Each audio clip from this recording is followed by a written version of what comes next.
Hey everybody, welcome out to our Sunday night devotional here at the Savannah Church of Christ. We're thankful for you hopping on with us just for a few minutes. I hope you've had a good week. It's been a nice week of some weather change. We've welcomed the first day of fall, and it came with some fall kind of weather, so it feels good.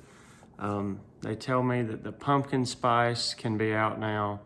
Maybe you've heard, but there are pumpkin spice Pringles, and I'm just going to tell you I'm out on that. This has nothing to do with my devotional, but I'm out on those, okay?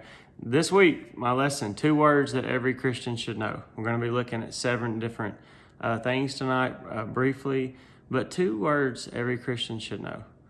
A couple weeks ago, I talked about but God, those 2 words. That's not what I'm looking at tonight, but those would work. The Bible says by faith several times. Look at Hebrews 11. That's not really what I'm looking at all. I thought about some honorable mentions maybe for a Christian. I'm sorry or thank you. Some people, I'd asked somebody about this and they said maybe I was going to talk about the word shut up, but I'm not doing those. Thought about you Saturday folks, you college football fans, go Vols or roll Tide even for some folks. I hate to say it, but we got some Bama fans at church, I'm sure. Even for Barry, go Dogs. For some folks, hotty-toddy. Those aren't the words, though. Those are 2 words as we think about fall time and college football. But, where are you going with this? What 2 words should we know? And you could go a lot of different directions with this. But I saw this. A few of our members even shared this post. But the words I want to look at tonight are the words one another. And the reason I want to look at it is because this is a very difficult time right now we're living in. We can't really agree on much right now in the church. We can't agree on much in the world today. Social media is a great indicator of that. We started our teen class this week kind of talking about some of this. Last week we looked at this and talking about, we don't agree on what should go on a hamburger or what the best Disney movie is or where the best place to eat is, or fill in the blank. Whatever you talk about, there's always an opinion. There's always differences of those things. And so what can tend to happen is you feel that way, I feel this way, and before long you see those things really separate in a church, a team, a family, whatever it may be. And so I want to look tonight at 7 things that the Bible says. That phrase, or a phrase really closely connected to the words one another, comes up 100 times in our New Testament. And so there's a reason why the Lord put it in there for us to read, because it's important. And in a world where there's a whole lot of division and separation, you take your side and I'm going to take mine, in the church it doesn't work that way. And in the church, the main thing we're looking at, and me and Barry were talking about it this week, and weeks past, there's really no room for us in the church as far as that me mentality when it comes to the church, when it comes to the Lord and really life. Like, you got to take yourself out of the equation. We say it all the time. It's not about me. It's not about you. It's all about God. But that's a lot easier said than done. But as we look at these words tonight, one another, I want to look at 7 times that it was used. That number 7's a complete number in our New Testament, and we know that. Just thought it'd be a good number for us to start with on this. There was 100, and I didn't want you to cut me off, so I thought 7 would work for us. But think about that phrase, one another, and what it means. And some of the verbiage, check it out, as the Bible uses things that we should do with one another in a world where that's not really happening. I'm going to come back to this one, but the first one, and I think probably the most important one, comes from John chapter 13, verse 34. And it's simply that we should love one another. What a topic to talk about. We're going to come back to that one, okay? We're going to actually read a text there in John 13. So love one another. The second one is to honor one another. Think about that. Trying to outdo each other in honoring one another. Man, wouldn't that be nice? Think about a world where Christians took that text seriously right there. That's Romans chapter 12, verse 10. So love one another, honor one another. The third one comes from Romans 14, verse 19. And it's to build up one another. And we all need that. We all need that. We can all think of a time where maybe someone said something about us or even to us that hurt us. And when we think about the church and we think about being together, the church should be a place where people are built up. And I'm thankful for that. And I pray that we'll all do a better job of taking that passage seriously. So love one another, honor one another, build up one another. Galatians 6:2 says that we should bear one another's burdens.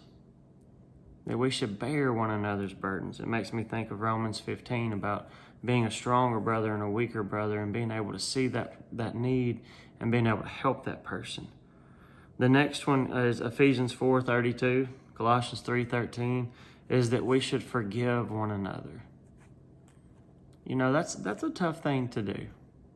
We've all said this, and I've even done videos on this, but it's easy to say that and talk about that, and it's a whole nother thing to do it. But the New Testament tells us, God tells us, Jesus tells us that we need to forgive one another, just as Christ forgave us, as this text says. The next one is to be patient with one another. And think about that right now, one of those fruits of the Spirit, patience. That in the church, that we should be patient with each other. We're going to disagree, like I started off with. We can disagree about so many different things. The whole world is doing that. One reason a lot of people want to turn their TV off, social media off, is just because it seems like everyone's disagreeing about things and just screaming as loud as they can about it and then telling their facts, and it's just divisive in a way. But right here it says that we should be patient with one another. Ephesians 4, verse 2. Think about that. I'm so thankful that the Lord was patient with me, aren't you? And sometimes we don't offer that same thing back to folks, but we need to think about that as we think about being together, as the church was in Acts 2, as we think about having everything in common. There was so much of this one another going on. The next one that we need to think about is just to pray for one another. You know, that sounds cliche in the church, I know. James chapter 5, verse 16 says that, has that phrase in there.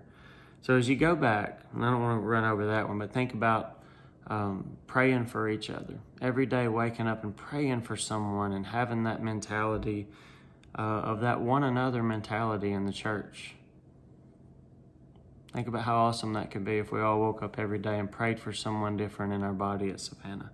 So really quick, we're told to love one another, to honor one another, to build up one another, to bear one another's burdens, to forgive one another, to be patient with one another, and to pray for one another. So this week, I think it'd be a great challenge to throw out those 7 things and just ask yourself, are you doing it? How can I do a better job? And maybe praying every day. There's one for each day of the week. To think about, am I really doing these things in a world where this is so desperately needed? I want to turn over to John 13 and actually read this text because I love this. I love this chapter, and I think this is key. I think there's no accident that in the fruits of the Spirit there in Galatians 5 that love is first, because I think it's so important that we love each other over and over and over again. That comes up. Check it out here in John 13, starting in verse 31. When he'd gone out, Jesus said, "Now is the Son of Man glorified, and God is glorified in him. If God is glorified in him, God will also glorify him in himself and glorify him at once. Little children, yet a little while I am with you. You will seek me. And just as I had said to the Jews, so now I also say to you, where I am going, you cannot come. A new commandment I give to you, that you love one another. Just as I have loved you, you also are to love one another. By this, all people will know that you are my disciples, if you have love for one another." What a challenge this week. Do you love each other? Do you love the Lord? If you think about those 2 great commandments he gave us. But that phrase, one another, we know, like I said, 100 times in the New Testament. That's a big deal. That's a lot. Why would God have it there so many times? We need to think about being unified. We need to be thinking about being together. And I think what we forget sometime in the church, and the Lord told us so many times in His Word, is that we're all part of the body. And you may be an arm, and I may be a leg, or maybe an armpit. I don't know. I'm just proud to be part of the body. A big toe. I don't know. Whatever part that we are, we know that we're tied together and we're connected together. And I think that's why there's so much imagery used in that way, because the Lord knew what would happen. There would be division, there would be separation, and there would be those things. And so He kept telling these things. So I'll go over them really quickly again. We need to love one another, honor one another, build up one another, bear one another's burdens, forgive one another, be patient with one another, and we need to pray for one another. Pray that you'll do that this week and think about what that means and why God would be saying it, and whether it's just going to be something we read every once in a while or something that we really try to apply to our lives and live out. Because if you read the last of that, it says, by this, all people will know that you are my disciples. If someone saw your life, would they see patience? Would they see you praying? Would they see a unified body? I hope they will. I hope they would. Hope they will. And I hope you'll pray about these things this week and think about them and remember that phrase one another as you go out this week. Thank you.